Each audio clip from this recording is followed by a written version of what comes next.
الله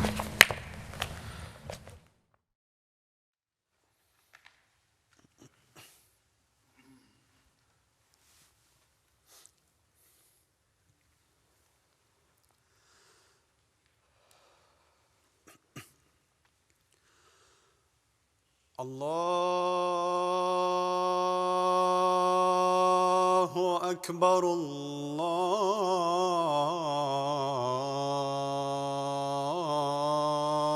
الله أكبر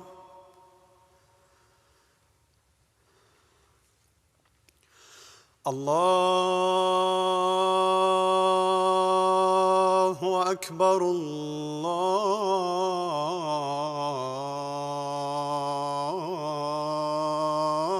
الله أكبر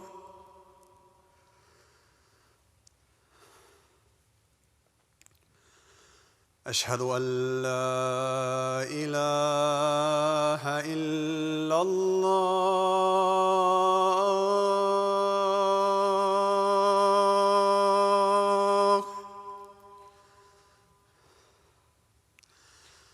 أشهد أن لا إله إلا الله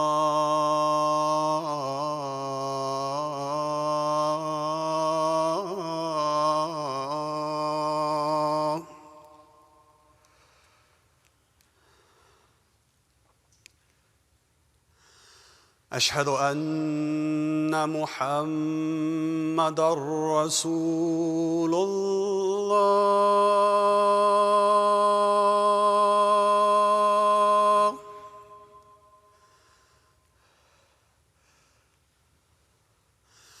أشهد أن محمدًا رسول الله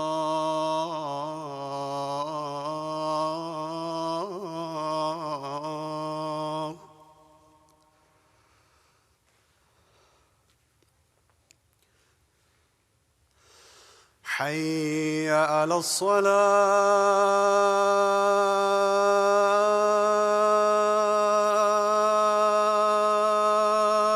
الصلاة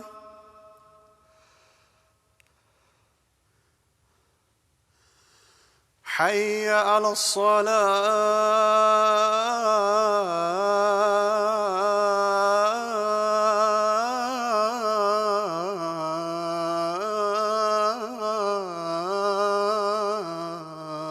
الصلاة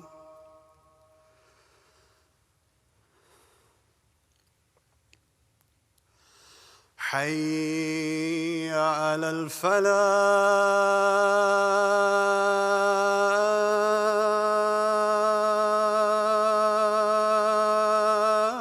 الفلاح حي على الفلاح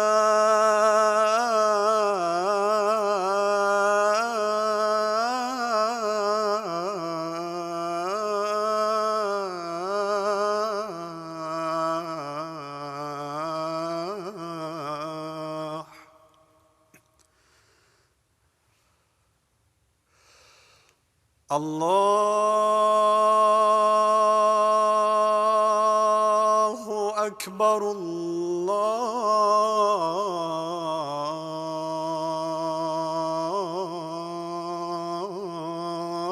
الله أكبر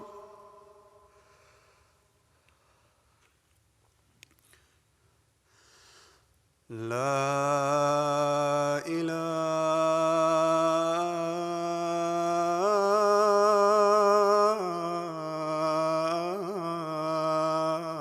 إله إلا الله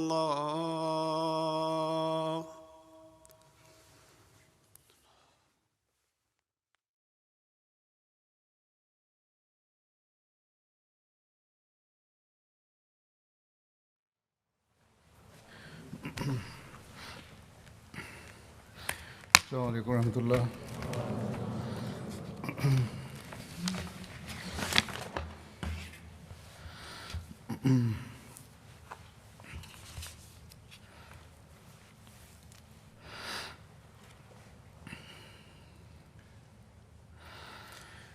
أشهد أن لا إله إلا الله وحده لا شريك له وأشهد أن محمدا عبده ورسوله أما بعد فأعوذ بالله من الشيطان الرجيم بسم الله الرحمن الرحيم الحمد لله رب العالمين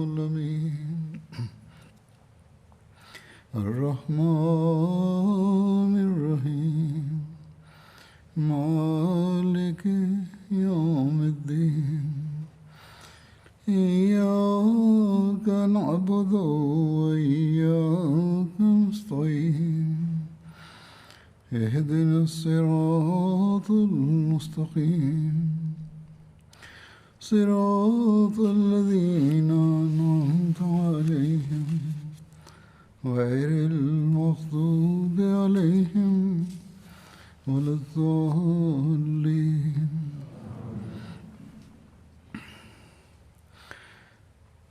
بدری صحابہ کے ذکر میں حضرت ابوبکر صدیق رضی اللہ عنہ کے زمانے کا ذکر چل رہا تھا اور آپ کے دور میں جو واقعات ہوئے ان کا ذکر ہو رہا تھا. آپ کے عہد خلافت میں شام کی طرف جو پیش قدمی ہوئی اس بارے میں آج ذکر ہوگا. جب حضرت ابوبکر صدیق باغی مرتدین کی سرکوبی سے فارغ ہو گئے اور عرب مستحکم ہو گیا تو آپ نے بیرونی جارحیت کے مرتکب مخالفین میں سے اہل روم سے جنگ کرنے کے متعلق سوچا. یہ لوگ جارح قوم تھے، مسلمانوں کو تنگ کرتے رہتے تھے، مگر ابھی تک کسی کو اس سے آگاہ نہیں کیا تھا. ملک شام کی حکومت کو، جو آج کل شام ہے، اس کو سلطنت روم کہا جاتا تھا. وہاں کے بادشاہ کو کیسر روم کے لقب سے پکارا جاتا تھا. آپ ابھی اسی غور و فکر میں لگے ہوئے تھے کہ اسی دوران حضرت شرحبیل بن حسنہ آپ کی خدمت میں حاضر ہوئے اور آپ کے پاس بیٹھ گئے اور عرض کیا، اے رسول اللہ صلی اللہ علیہ وسلم کے خلیفہ، کیا آپ شام پر لشکرکشی کے بارے میں سوچ رہے ہیں؟ حضرت ابوبکر نے فرمایا کہ ہاں، ارادہ تو ہے لیکن ابھی کسی کو مطلع نہیں کیا. تم نے کس وجہ سے یہ سوال کیا؟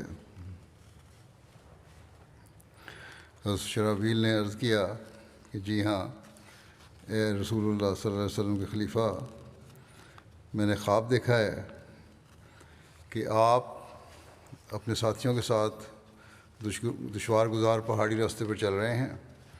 پھر آپ ایک بلند چوٹی پر چڑھ گئے اور لوگوں کی طرف دیکھا اور آپ کے ساتھ آپ کے ساتھی بھی ہیں. پھر آپ اس چوٹی سے اتر کر ایک نرم زرخیز زمین میں آ گئے جس میں فصلیں، چشمے، بستیاں اور قلعے موجود ہیں، اور آپ نے مسلمانوں سے فرمایا کہ مشرکین پر حملہ کر دو، میں تمہیں فتح اور مال غنیمت کے حصول کی ضمانت دیتا ہوں. اس پر مسلمانوں نے حملہ کر دیا اور میں بھی جھنڈے کے ساتھ اس لشکر میں شامل تھا. میں ایک بستی کی طرف گیا تو اس کے رہنے والوں نے مجھ سے امان طلب کی، میں نے انہیں امان دے دی. پھر میں آپ کے پاس واپس پہنچا تو آپ ایک عظیم قلعے تک پہنچ چکے تھے. آپ کو فتح عطا کی گئی. انہوں نے آپ سے صلح کی درخواست کی. پھر آپ کے لیے ایک تخت رکھا گیا، آپ اس پر تشریف فرما ہو گئے. پھر آپ سے ایک کہنے والے نے عرض کیا، اللہ تعالیٰ نے آپ کو فتح سے نوازا ہے اور آپ کی مدد کی ہے، لہذا آپ اپنے رب کا شکر ادا کریں اور اس کی اطاعت کرتے رہیں. پھر اس شخص نے ان آیات کی تلاوت کی کہ اذا جاء نصر اللہ والفتح ورأیت الناس يدخلون فی دین اللہ افواجا فسبح بحمد ربک واستغفر انہ کان توابا. یعنی جب اللہ تعالیٰ کی مدد اور فتح آئے گی اور تو لوگوں کو دیکھے گا کہ وہ اللہ کے دین میں فوج در فوج داخل ہو رہے ہیں، بس اپنے رب کی حمد کے ساتھ اس کی تسبیح کر اور اس سے مغفرت مانگ، یقیناً وہ بہت توبہ قبول کرنے والا ہے۔ کہتے ہیں اس کے بعد میری آنکھ کھل گئی، یہ لمبی خواب تھی۔ اس پر حضرت ابوبکر نے فرمایا یہ خواب سن کے کہ تمہاری آنکھیں ٹھنڈی ہوں، تم نے اچھا خواب دیکھا ہے اور اچھا ہی ہوگا انشاءاللہ۔ پھر حضرت ابوبکر نے فرمایا تم نے فتح کی خوشخبری اور میری موت کی اطلاع بھی دی ہے اس میں خواب میں۔ یہ بات کہتے ہوئے حضرت ابوبکر کی آنکھوں میں آنسو آ گئے۔ آپ نے فرمایا رہا وہ پتھریلا علاقہ جس پر چلتے ہوئے ہم پہاڑ کی چوٹی پر چڑھ گئے تھے اور وہاں سے نیچے جھانک کر لوگوں کو دیکھا تھا، تو اس کا مطلب یہ ہے کہ ہمیں اس لشکر کے معاملے میں مشکلات کا سامنا کرنا پڑے گا اور ان لشکر والوں کو بھی مصیبت جھیلنی پڑے گی۔ اس کے بعد پھر ہمیں غلبہ اور استحکام حاصل ہو جائے گا، اور جہاں تک ہمارا پہاڑ کی چوٹی سے اتر کر زرخیز زمین کی طرف جانے کا تعلق ہے، تو اس کی تعبیر یہ ہے اس میں سرسبز و شاداب فصلیں، چشمے، بستیاں اور قلعے تھے، تو اس سے مراد یہ ہے کہ ہم پہلے سے زیادہ آسانی پائیں گے جس میں خوشحالی اور فراخی ہوگی، اور ہمیں پہلے سے زیادہ زرخیز زمین میسر آئے گی۔ جہاں تک میرا مسلمانوں کو یہ حکم دینے کا تعلق ہے کہ دشمن پر حملہ کرو، میں فتح اور مال غنیمت کی ضمانت دیتا ہوں، تو اس سے مراد میرا مسلمانوں کو مشرکین کے ممالک کی طرف بھیجنا اور انہیں جہاد پر ابھارنا ہے۔ اور جہاں تک اس جھنڈے کا تعلق ہے جو تمہارے پاس تھا، جس کو تم لے کر ان بستیوں میں سے ایک بستی کی طرف گئے اور اس میں داخل ہوئے، اور وہاں کے لوگوں نے تم سے امان طلب کی اور تم نے انہیں امان دے دی، تو اس کا مطلب یہ ہے کہ تم اس علاقے کو فتح کرنے والے امراء میں سے ایک ہوگے، اور اللہ تعالیٰ تمہارے ہاتھوں فتح دے گا۔ اور رہا وہ قلعہ جسے اللہ تعالیٰ نے ہمارے لیے فتح کرایا، تو اس سے مراد وہ علاقہ ہے جسے اللہ تعالیٰ میرے لیے فتح یاب کرے گا۔ اور جہاں تک اس تخت کا تعلق ہے جس پر تو نے مجھے بیٹھا ہوا دیکھا، تو اس کی تعبیر یہ ہے کہ اللہ تعالیٰ مجھے عزت و رفعت سے نوازے گا اور مشرکین کو ذلیل و رسوا کرے گا۔ اور جہاں تک اس آدمی کا تعلق ہے جس نے مجھے نیک اعمال اور اللہ تعالیٰ کی اطاعت کا حکم دیا اور میرے سامنے سورہ نصر کی تلاوت کی، تو اس طرح اس نے مجھے میری موت کی خبر دی ہے۔ یہی صورت جب نبی کریم صلی اللہ علیہ وسلم پر نازل ہوئی تو آپ کو علم ہو گیا تھا کہ اس صورت میں آپ کی وفات کی خبر دی جا رہی ہے۔ تو یہ تعبیر حضرت ابوبکر نے اس میں خواب کی فرمائی۔ بہرحال جب حضرت ابوبکر نے شام کی فتح کی لشکر تیار کرنے کا ارادہ کیا، تو انہوں نے مشورے کے لیے حضرت عمر، حضرت عثمان، حضرت علی، حضرت عبد الرحمن بن عوف، حضرت طلحہ، حضرت زبیر، حضرت سعد بن ابی وقاص، حضرت عبیدہ بن جراح اور اہل بدر میں سے کبار مہاجرین و انصار نیز دیگر صحابہ کو طلب کیا۔ جب یہ اصحاب آپ کی خدمت میں حاضر ہوئے تو آپ نے فرمایا اللہ کی نعمتیں بے شمار ہیں، اعمال ان کا بدلہ نہیں ہو سکتے۔ اس بات پر اللہ تعالیٰ کی بہت زیادہ حمد کرو کہ اس نے تم پر احسان کیا اور تمہیں ایک کلمے پر جمع کیا اور تمہارے درمیان صلح کروائی، تمہیں اسلام کی ہدایت عطا فرمائی اور تم سے شیطان کو دور کیا۔ اب شیطان کو تمہارے شرک میں مبتلا ہونے اور خدا کے سوا کسی اور کو معبود بنانے کی امید نہیں رہی۔ آج عرب ایک امت ہیں جو ایک ہی ماں باپ کی اولاد ہیں۔ میری رائے یہ ہے کہ میں ان کو رومیوں سے جنگ کے لیے شام بھجواؤں۔ جو ان میں سے مارا گیا وہ شہید ہے۔ اللہ تعالیٰ نے نیک کام کرنے والوں کے لیے بہترین بدلہ تیار کر رکھا ہے، اور ان میں سے جو زندہ رہا وہ دین اسلام کا دفاع کرتے ہوئے زندہ رہے گا اور اللہ تعالیٰ سے مجاہدین کے اجر و ثواب کو مستحق ہوگا۔ یہ میری رائے ہے، اب آپ لوگوں میں سے ہر شخص اپنی رائے کے مطابق مشورہ دے۔ حضرت ابوبکر نے ان لوگوں سے مشورہ مانگا۔ اس پر حضرت عمر بن خطاب کھڑے ہوئے، انہوں نے کہا سب تعریفیں اس اللہ کے لیے ہیں جو اپنی مخلوق میں سے جسے چاہتا ہے خیر و برکت سے نوازتا ہے۔ اللہ کی قسم، بھلائی کہ جس معاملے میں بھی ہم نے آپ سے آگے بڑھنا چاہا آپ اس میں ہمیشہ ہم پر سبقت لے گئے۔ یہ اللہ تعالیٰ کا خاص فضل و کرم ہے وہ جسے چاہتا ہے نوازتا ہے۔ اللہ کی قسم میں آپ سے اسی مقصد کے لیے ملاقات کرنا چاہتا تھا جو آپ نے ابھی بیان کیا ہے، لیکن اللہ تعالیٰ کو یہی منظور تھا کہ میں یہ بات آپ سے کر نہ سکا، حتیٰ کہ آپ نے خود ہی اس کا تذکرہ کر دیا۔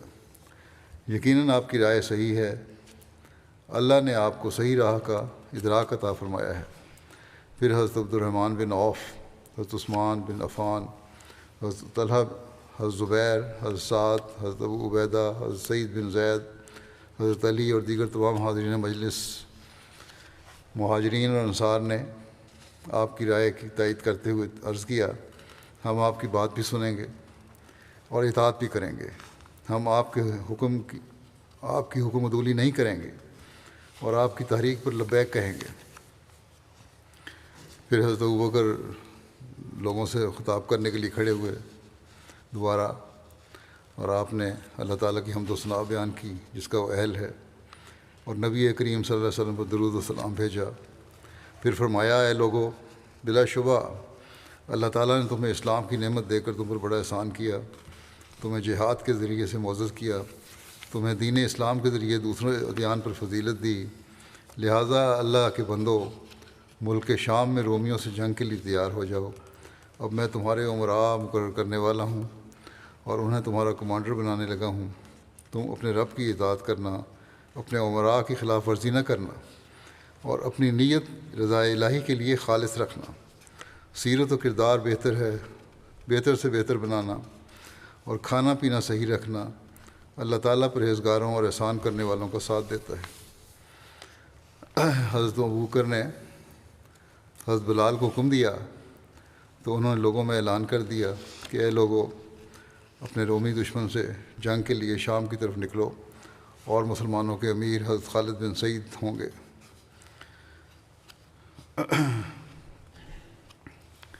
ملک شام کی فتوحات کے سلسلے میں حضرت ابوبکر صدیق رضی اللہ عنہ نے سب سے پہلے حضرت خالد بن سعید کو روانہ فرمایا۔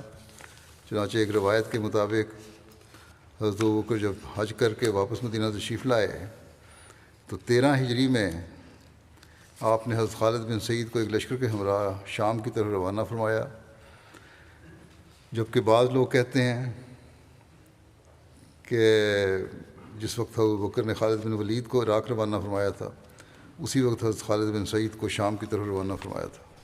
لہذا سب سے پہلا جھنڈا جو شام کی فتح کے لیے لہرایا گیا وہ حضرت خالد بن سعید کا تھا۔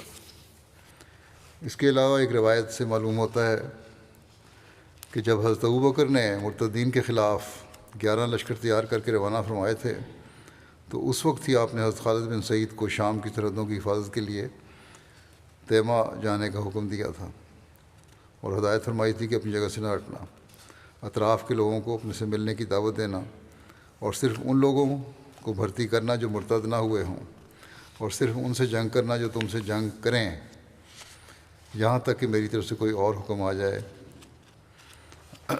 تیمہ جو ہے یہ بھی شام اور مدینہ کے درمیان ایک مشہور شہر ہے۔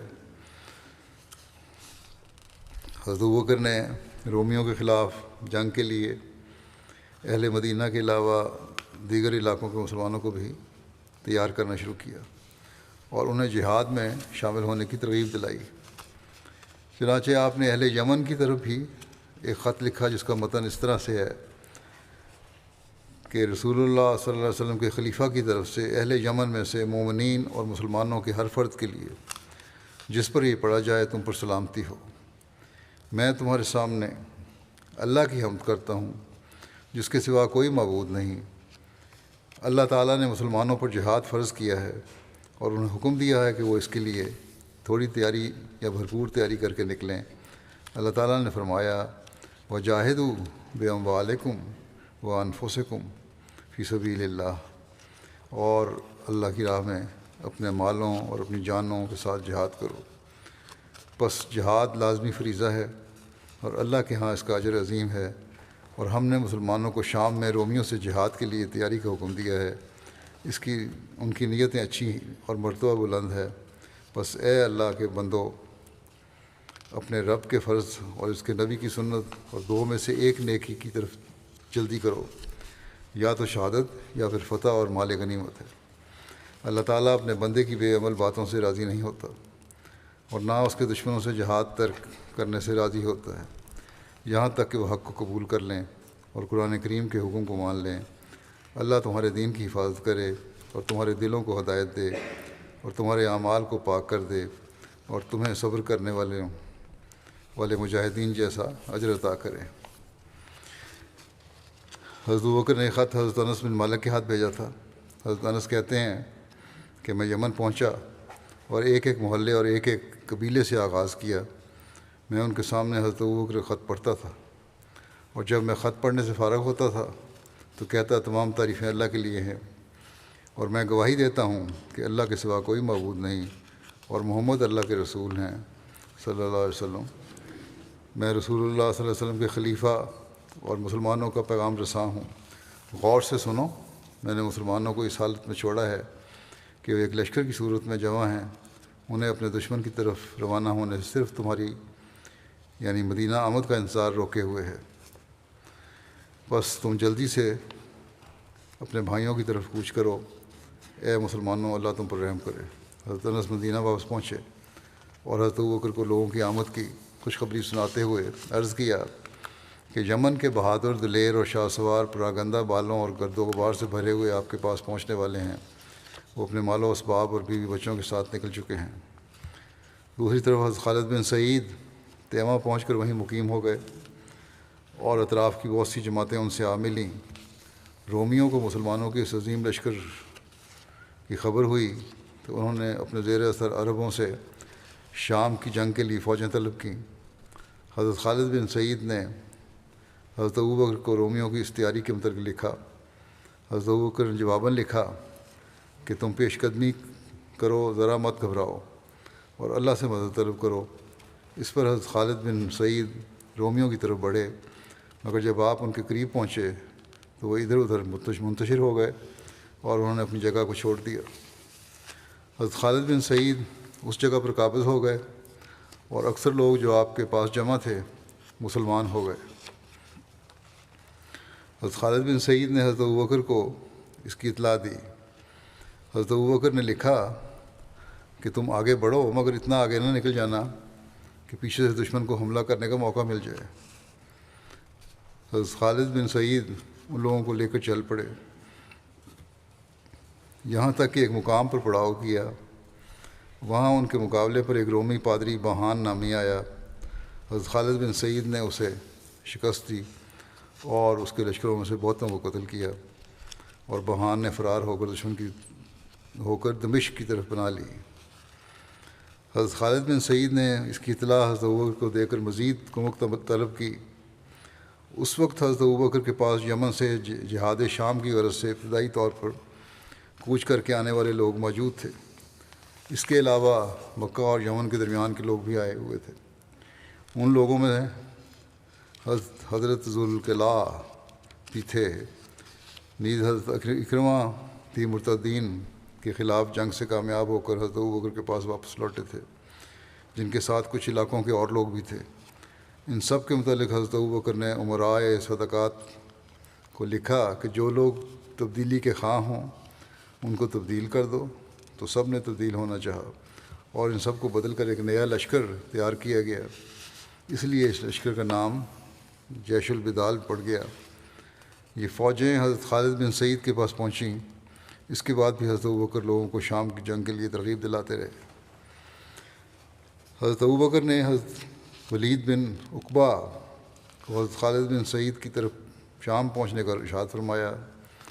وہ جب خالد بن سعید کے پاس پہنچے تو انہوں نے انہیں بتایا کہ اہل مدینہ اپنے بھائیوں کی مدد کے لیے بے تاب ہیں اور حضرت ابوبکر فوجیں بھیجنے کا بندوبست کر رہے ہیں۔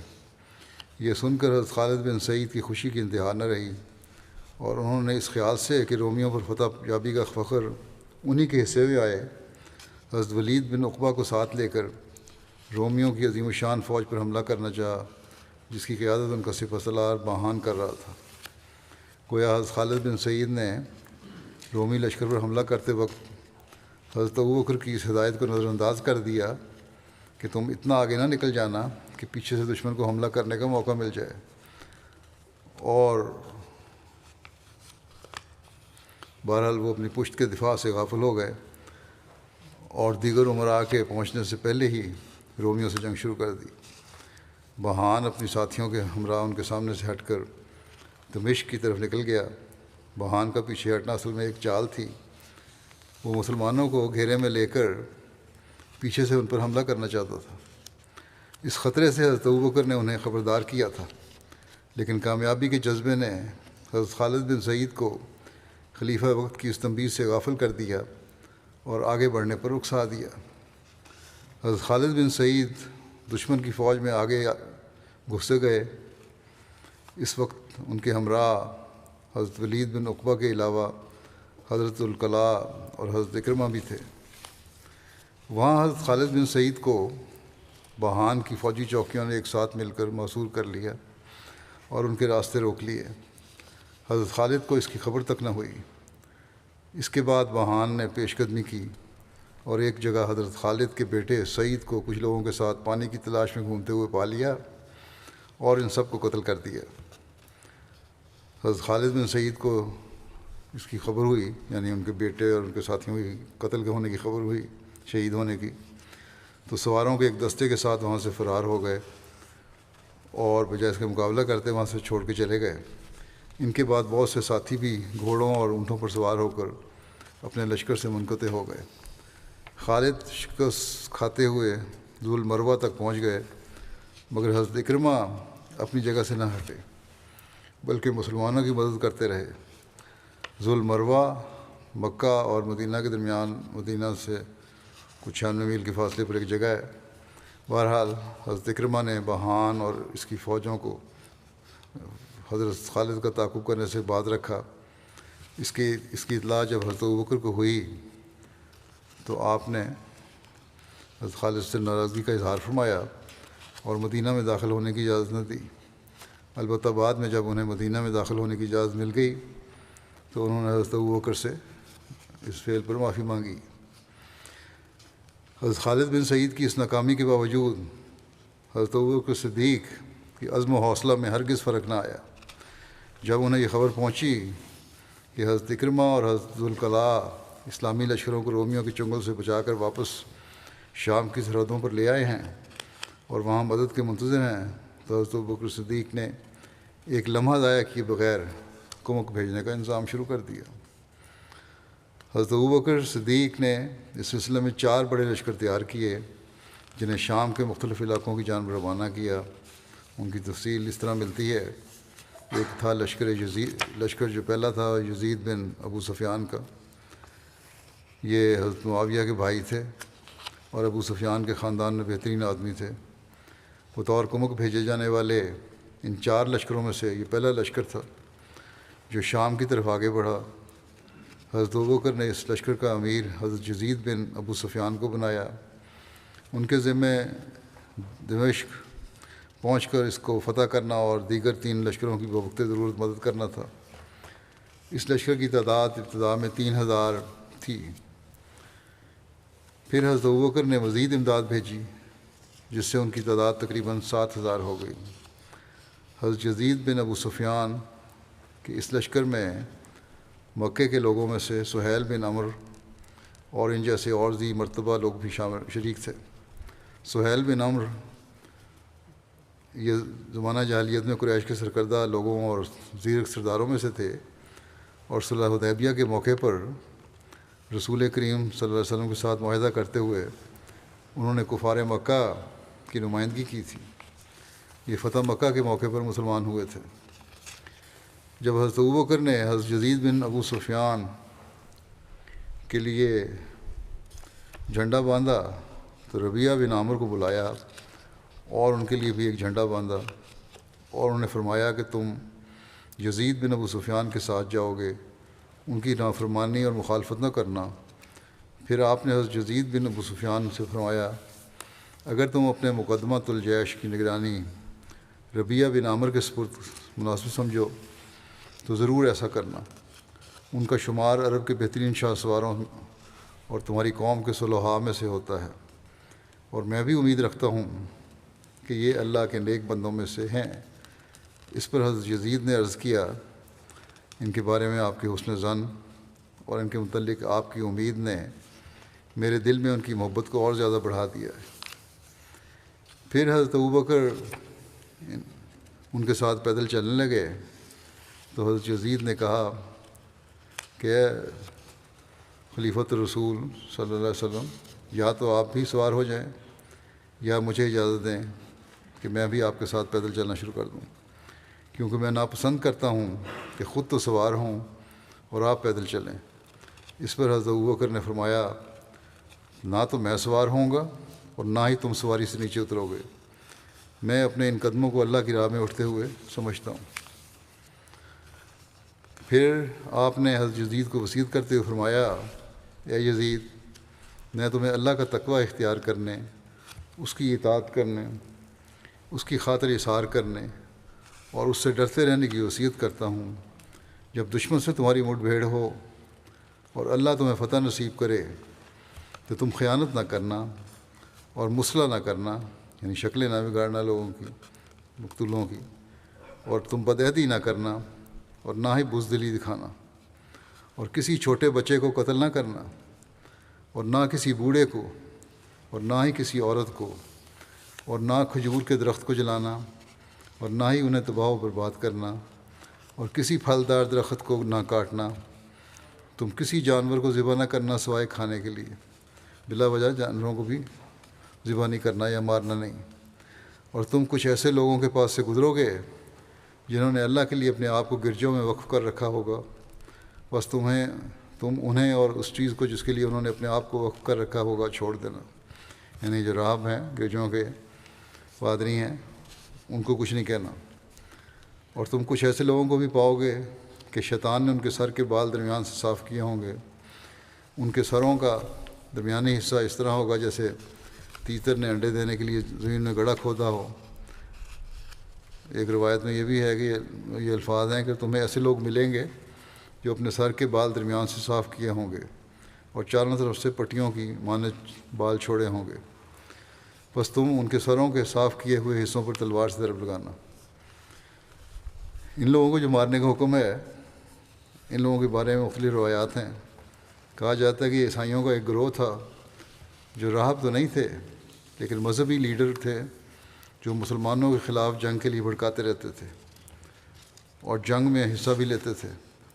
اس لیے حضرت ابوبکر نے یہ تو فرمایا کہ جو راہب ہیں، گرجوں کے اندر ہیں، ان کو کچھ نہیں کہنا، لیکن ایسے لوگ اور ان لوگوں کے پیچھے چلنے والے جو لوگ ہیں جو جنگ کے لیے بھڑکاتے ہیں اور جنگ کرتے ہیں مسلمانوں سے، ان سے بہرحال جنگ کرنی ہے، کیونکہ یہ لوگ جنگ کرنے والے بھی ہیں اور جنگ کے لیے بھڑکانے والے بھی ہیں۔ یہاں تک فرمایا کہ یہاں تک ان سے جنگ کرنی ہے یہاں تک کہ وہ اسلام کی طرف مائل ہو جائیں یا بے بس ہو کر جزیہ دیں۔ جو اللہ اور اس کے رسولوں کی مدد کرتا ہے، اللہ تعالیٰ غیب سے اس کی مدد کرتا ہے، اور میں تمہیں سلام کہتا ہوں اور اللہ کے سپرد کرتا ہوں۔ ایک اور روایت میں ان کے علاوہ مزید ہدایات کا بھی ذکر ملتا ہے، چنانچہ لکھا ہے کہ حضرت ابوبکر نے حضرت یزید بن ابو سفیان کو فرمایا، میں نے تمہیں والی مقرر کیا تاکہ تمہیں آزماؤں، تمہارا تجربہ کروں اور تمہیں باہر نکال کر تمہاری تربیت کروں۔ اگر تم نے اپنے فرائض بحسن و خوبی ادا کیے تو تمہیں دوبارہ تمہارے کام پر مقرر کروں گا اور تمہیں مزید ترقی دوں گا۔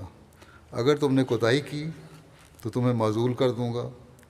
اللہ کے تقوی کو تم لازم پکڑو، وہ تمہارے باطن کو اسی طرح دیکھتا ہے جس طرح ظاہر کو دیکھتا ہے، لیکن میں خدا کے زیادہ قریب لوگوں میں خدا کے زیادہ قریب وہ ہے جو اللہ سے دوستی کا سب سے بڑھ کر حق ادا کرنے والا ہے، اور لوگوں میں سب سے زیادہ اللہ کے قریب وہ شخص ہے جو اپنے عمل کے ذریعے سب سے زیادہ اس سے قربت حاصل کرے۔ میں نے خالد بن سعید کی جگہ تم کو مقرر کیا ہے۔ جاہلی تعصب سے بچنا، اللہ کو یہ باتیں اور ایسا کرنے والا انتہائی ناپسند ہیں۔ جب تم اپنے لشکر کے پاس پہنچو تو ان کے ساتھ اچھا برتاؤ کرنا، ان کے ساتھ خیر سے پیش آنا اور ان کو خیر کا وعدہ دلانا، اور جب انہیں وعظ و نصیحت کرنا تو مختصر کرنا، کیونکہ بہت زیادہ گفتگو بہت سی باتوں کو بھلا دیتی ہے۔ تم اپنے نفس کو درست رکھو، لوگ تمہارے لیے درست ہو جائیں گے۔ اپنے آپ کو ٹھیک رکھو گے، لیڈر ٹھیک رکھیں تو لوگ خود درست ہو جائیں گے۔ اور نمازوں کو ان کے اوقات پر رکوع و سجود کو مکمل کرتے ہوئے ادا کرنا، ان میں خشوع و خضوع کا مکمل اہتمام کرنا، اور جب دشمن کے سفیر تمہارے پاس آئیں تو ان کا اکرام کرنا۔ سفیر آتا ہے، اس کی عزت کرنی ہے، انہیں بہت کم ٹھہرانا اور تمہارے لشکر سے جلد نکل جائیں تاکہ وہ اس لشکر کے بارے میں کچھ جان نہ سکیں۔ یہ بھی حکمت ہے کہ سفیر آئیں تو ان کو کم سے کم ٹھہراؤ اور جلدی رخصت کر دو، اور اپنے اموال پر ان کو مطلع نہ ہونے دینا کہ انہیں تمہاری خرابی کا پتہ چل جائے اور وہ تمہاری معلومات حاصل کر لیں گے۔ انہیں اپنے لشکر کے جمگھٹے میں رکھنا، اپنے لوگوں کو ان سے بات کرنے سے روک دینا۔ جب تم خود ان سے بات کرو تو اپنے بھید کو ظاہر نہ کرنا، ورنہ تمہارا معاملہ غلط ملت ہو جائے گا۔ جب تم کسی سے مشورہ لینا، بات سچ کہنا، صحیح مشورہ ملے گا۔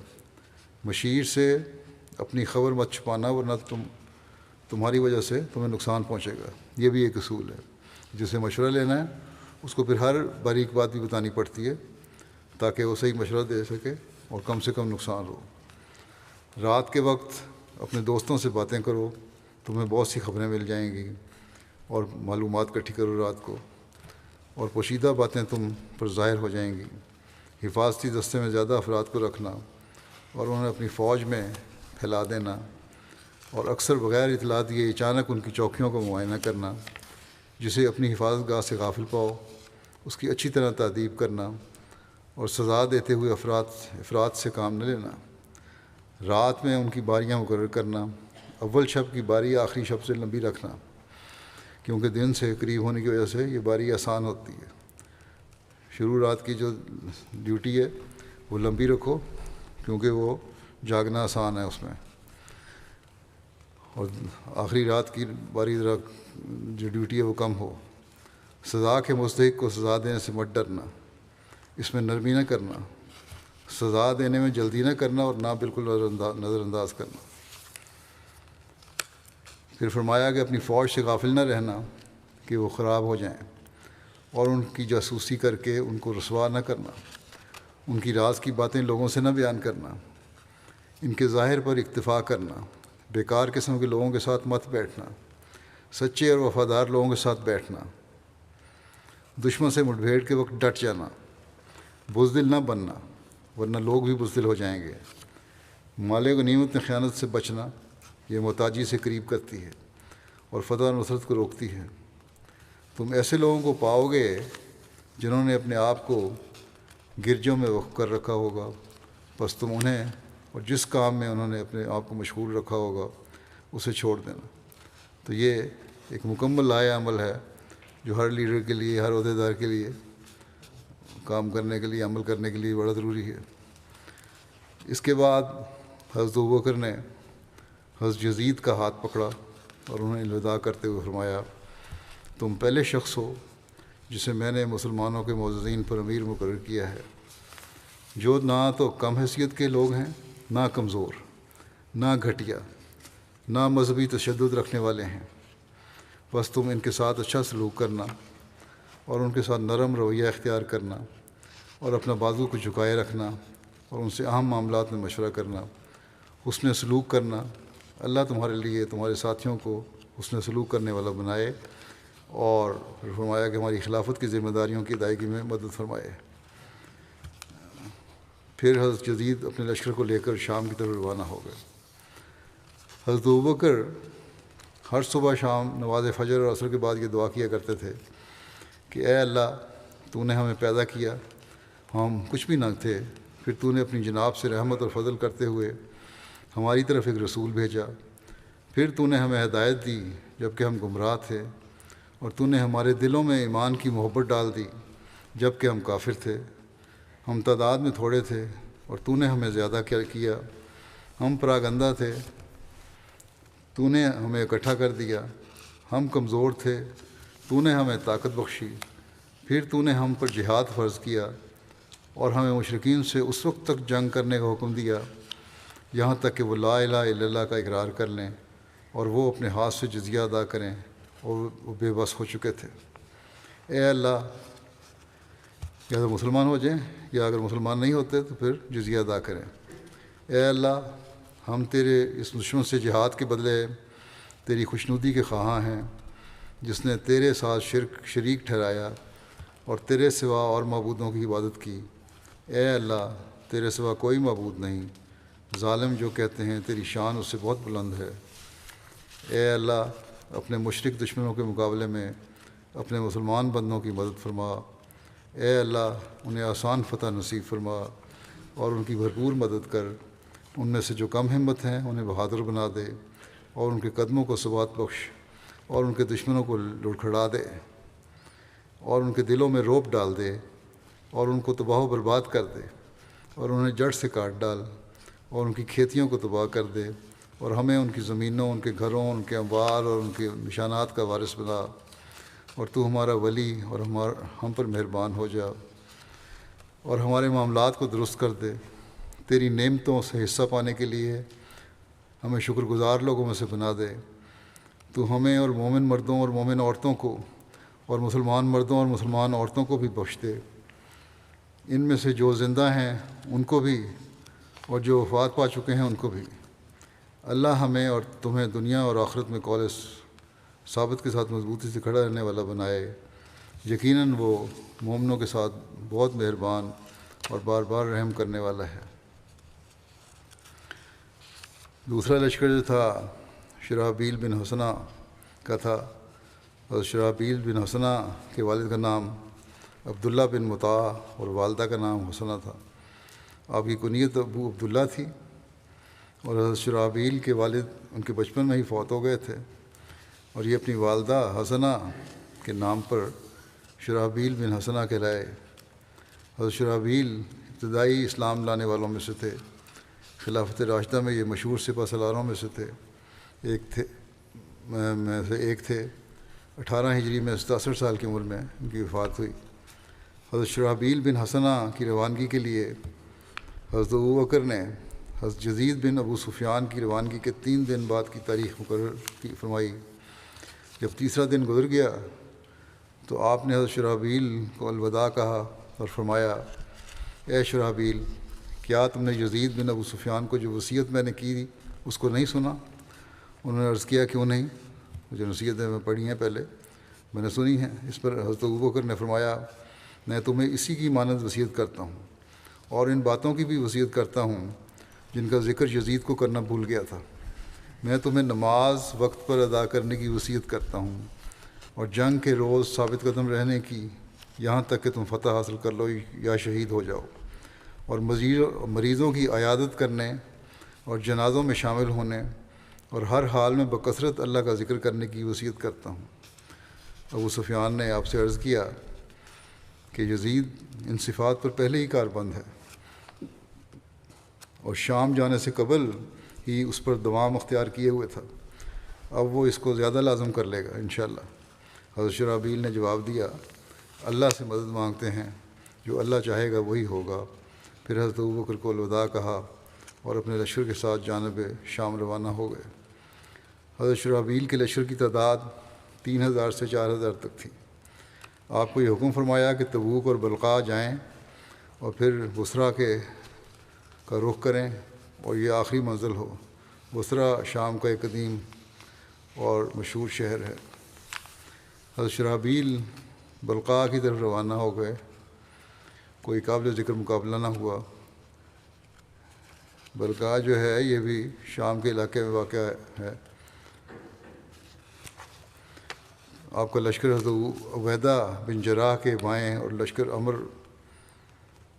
بن عاص کے دائیں جانب چلتے ہوئے بلقاء پہنچا اور اندر گھس گیا، اور بصرہ پہنچ کر اس کا محاصرہ کر لیا، لیکن فتح حاصل نہ ہو سکی، کیونکہ یہ رومیوں کے محفوظ اور مضبوط مراکز میں سے تھا۔ تیسرا لشکر ابو عبیدہ بن جراح کا تھا۔ حضرت عبیدہ بن جراح کا نام عامر بن عبداللہ تھا، اور ان کے والد کا نام عبداللہ بن جراح تھا۔ حضرت عبیدہ اپنی کنیت کی وجہ سے زیادہ مشہور ہیں، جبکہ آپ کے نسب کو آپ کے دادا جراح سے جوڑا جاتا ہے۔ آپ ان 10 صحابہ میں سے ہیں جن کو رسول اللہ صلی اللہ علیہ وسلم نے اپنی زندگی میں جنت کی بشارت دی تھی، جنہیں عشرہ مبشرہ کہتے ہیں۔ ان کی وفات 18 ہجری میں ہوئی۔ اس وقت ان کی عمر 58 سال تھی۔ تیسرا لشکر جو حضرت ابوبکر نے شام کی جانب روانہ کیا، جیسا کہ میں نے کہا، وہ اس کے امیر حضرت ابو عبیدہ تھے۔ ان کو حمص کی جانب روانہ فرمایا تھا۔ حمص بھی دمشق کے قریب شام کا ایک قدیم شہر ہے اور بڑا شہر تھا۔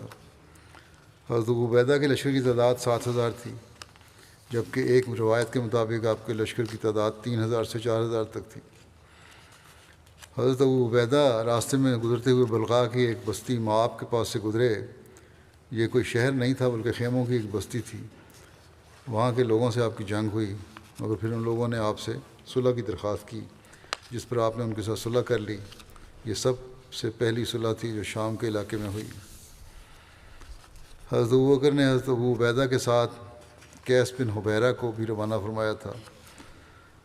حضرت ابوبکر نے ان کے متعلق ابو عبیدہ کو وصیت کرتے ہوئے فرمایا، تمہارے ساتھ عرب کے شاہ سواروں میں سے ایک عظیم شرف و منزلت کا شخص ہے۔ میں نہیں سمجھتا کہ جہاد کے معاملے میں اس سے بڑھ کر کوئی نیک نیت ہو۔ اس کی رائے اور مشورے سے اور جنگی قوت سے مسلمان بے نیاز نہیں ہو سکتے۔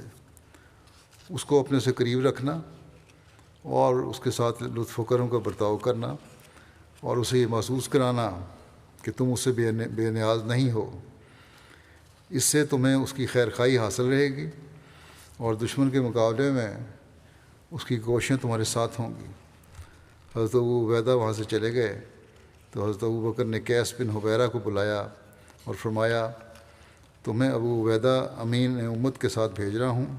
ان پر اگر ظلم کیا جائے تو وہ اس کے بدلے میں ظلم نہیں کرتے، اور اگر ان کے ساتھ بدسلوکی کی جائے تو معاف کر دیتے ہیں، اور اگر ان سے تعلق توڑا جائے تو اس کو جوڑنے کے لیے کوشاں ہوتے ہیں۔ مومنوں کے ساتھ بڑے رحیم ہیں اور کفار کے مقابلے میں سخت ہیں۔ تم ان کی حکم عدولی نہ کرنا، اور یہ تمہیں خیر ہی کا حکم دیں گے۔ میں نے ان کو حکم دیا ہے کہ وہ تمہاری بات سنیں، لہذا تم انہیں اللہ کا تقوی اختیار کرتے ہوئے مشورہ دینا۔ ہم سنتے آئے ہیں کہ تم شرک اور دور جاہلیت میں جنگ کے تجربہ کار سردار ہو، جبکہ جاہلیت میں گناہ اور کفر پایا جاتا تھا، لہذا تم اپنی قوت اور بہادری کو اسلام کی حالت میں کافروں اور ان لوگوں کے خلاف استعمال میں لاؤ جنہوں نے اللہ کے ساتھ شریک ٹھہرایا۔ اس میں اللہ تعالیٰ نے تمہارے لیے اجر عظیم اور مسلمانوں کے لیے عزت و غلبہ رکھا ہے۔ یہ نصیحت سن کر قیس بن حبیرہ نے عرض کیا، اگر آپ زندہ رہے اور میں بھی زندہ رہا تو آپ کو میرے بارے میں مسلمانوں کی حفاظت اور مشرکوں کے خلاف جہاد کی ایسی خبریں پہنچیں گی جو آپ کو پسندیدہ ہوں گی اور آپ کو خوش کر دیں گی۔ حضرت ابوبکر نے فرمایا، تم جیسا شخص ہی ایسا کر سکتا ہے۔ اور جب ابوبکر کو جابیہ میں دو کمانڈروں کے ساتھ ان کی مبارزت اور ان کے دونوں کی موت کے گھاٹ اتار دینے کی خبر پہنچی تو آپ نے فرمایا، قیس نے سچ کر دکھایا اور وعدہ پورا کر دیا۔ یہ باقی ذکر ہے اور آئندہ چلتا رہے گا۔ اس وقت میں ایک شہید کا بھی ذکر کرنا چاہتا ہوں۔ یہ ہمارے شہید نصیر احمد صاحب ہیں، جو عبدالغنی صاحب کے بیٹے تھے، ربا میں دارالرحمت شرقی میں رہتے تھے۔ 12 اگست کو ایک مانند اہمیت نے خنجروں کے وار کر کے ان کو شہید کر دیا۔ انا للہ و انا الیہ راجعون۔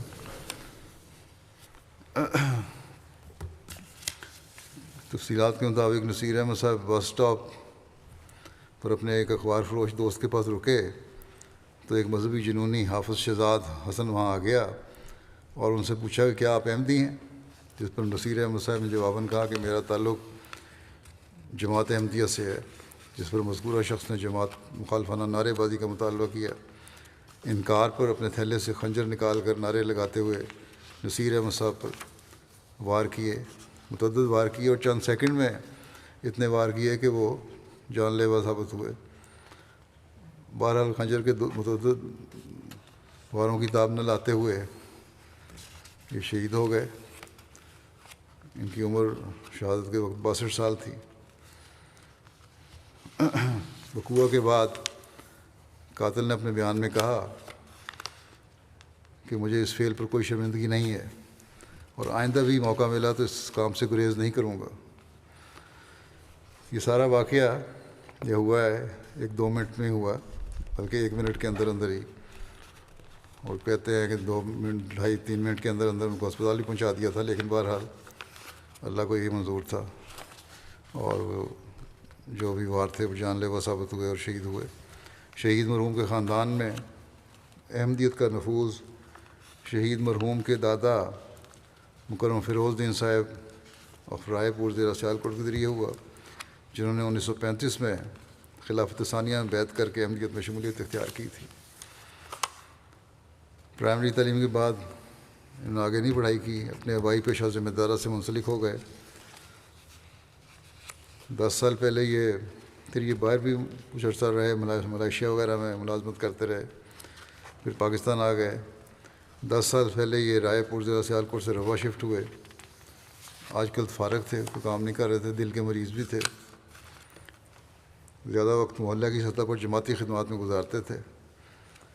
اس وقت بھی مجلس انصار اللہ بطور منتظم اثار اور محصل شعبہ مال خدمت کی توفیق پا رہے تھے۔ بے شمار خوبیوں کے مالک تھے۔ محلے میں ہر کسی کی مدد، بالخصوص یتاموں اور غریبوں کی مدد کے لیے ہر دم تیار رہتے۔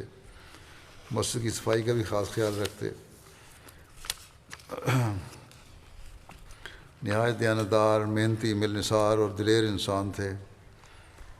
ٹانگ میں چوٹ لگنے کی وجہ سے فریکچر ہو گیا تھا، اس کی وجہ سے چلنے میں بھی دقت تھی، لیکن اس کے باوجود بھی رات کے وقت جماعتی طور پہ اگر بلایا جاتا ہے ڈیوٹی اور پہرے کے لیے تو حاضر ہو جاتے۔ خطبہ سننے کا باقاعدہ انظام تھا۔ نمازوں کی ادائیگی کا بالخصوص اہتمام کرتے اور جائزہ بھی لیتے اپنے محلے میں۔ خلافت سے ان کا والہانہ عشق تھا۔ نماز فجر کے بعد 1 گھنٹہ موبائل فون پر تلاوت کی سماعت کر ان کا روزانہ کا معمول تھا، اور تقریباً روزانہ دعا کے لیے قبرستان جاتے تھے، وشنو کرے میں بھی۔ اور صدر محلہ کہتے ہیں کہ جب بھی جماعتی کام کے لیے ضرورت پڑی شہید مرحوم فوراً حاضر ہوتے، اور کبھی ایسا نہیں ہوا کہ انہوں نے انکار کیا ہو۔ مرحوم کی بیٹی مبارکہ صاحبہ کہتی ہیں کہ شہادت سے چند دن قبل انہوں نے خواب میں دیکھا کہ لوگوں کا ہجوم ہے اور صدمے کا ماحول ہے، جس پر صدقہ بھی دیا گیا۔ شہید مرحوم گزشتہ کچھ عرصے سے خود بھی بار بار اظہار کرتے تھے کہ مجھے ایسے لگتا ہے کہ میرا وقت کم رہ گیا ہے۔ ان کی اہلیہ پروین اختر صاحبہ کے علاوہ 3 بیٹیاں ہیں جو ان کی یادگار ہیں۔ اللہ تعالیٰ ان سب کو صبر اور حوصلہ عطا فرمائے۔ ان کے بھائی تنویر اختر صاحب کہتے ہیں کہ ظاہری تعلیم اور جماعت کے متعلق اگرچہ علم اتنا نہیں تھا، لیکن بچپن سے ہی جماعت کے لیے بے حد غیرت تھی اور خلافت سے بے انتہا پیار تھا۔ ایک سادہ دل اور بے نفس انسان تھا، اور دوسروں کو خوش دیکھ کر خوشی پاتا تھا۔ لاہور سے عیدوں کے موقع پر گھر آتے تو بہت سا کھانے پینے کا سامان لے کے آتے، اور ہمیشہ بہت اچھے نئے کپڑے اپنے لیے سلائی کروا کے لاتے، اور صرف کہتے ہیں کہ عید کے روز پہنتے، اور پھر وہ سوٹ کیونکہ میں وقف زندگی تھا تو مجھے دے دیا کرتے تھے، اور میرا پرانا سوٹ لے لیتے تھے۔ ان کا بھتیجا کہتے ہیں کہ فون ہر وقت اپنے ساتھ رکھتے تھے کہ جماعت میں سے کسی کو مدد کی ضرورت پڑ سکتی ہے۔ اگر فون نہ ہوا پاس تو رابطہ کس طرح ہوگا؟ رات کے اوقات میں ہی فون بجتا تو فوراً اٹھ کر جماعتی خدمت کے لیے تیار ہو جاتے۔ روا کے کونے کونے میں مدد کے لیے جانا پڑتا تو جاتے۔ خون کے احتیاط کے لیے ہمیشہ تیار رہتے، اور اس طرح بے شمار لوگوں کی جانیں بچانے کا سبب بنے۔ دل کی بیماری کی آپ نے کبھی پرواہ نہیں کی۔ آپ کے نزدیک ضرورت مندوں کی امداد کرنا اخلاقی فرض تھا، جس کی آپ کی بیماری سے زیادہ اس کی اہمیت آپ کو زیادہ تھی۔ اللہ تعالیٰ شہید مرحوم کے درجات بلند فرمائے اور جنت الفردوس میں اعلیٰ مقام عطا کرے۔ اور پسماندگان کا بھی حامی و ناصر ہو، ان کی نیکیوں کو جاری رکھنے کی ان کی اولاد کو بھی توفیق دے۔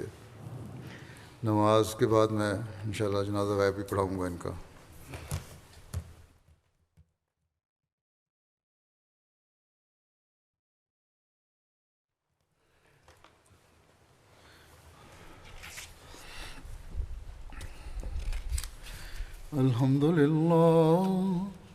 الحمد لله نحمده ونستعينه ونستغفره ونؤمن به ونتوكل عليه ونعوذ بالله من شرور أنفسنا ومن سيئات أعمالنا من يهده الله فلا مضل له ومن يضلل فلا هادي له ونشهد أن لا إله إلا الله ونشهد أن محمدا عبده ورسوله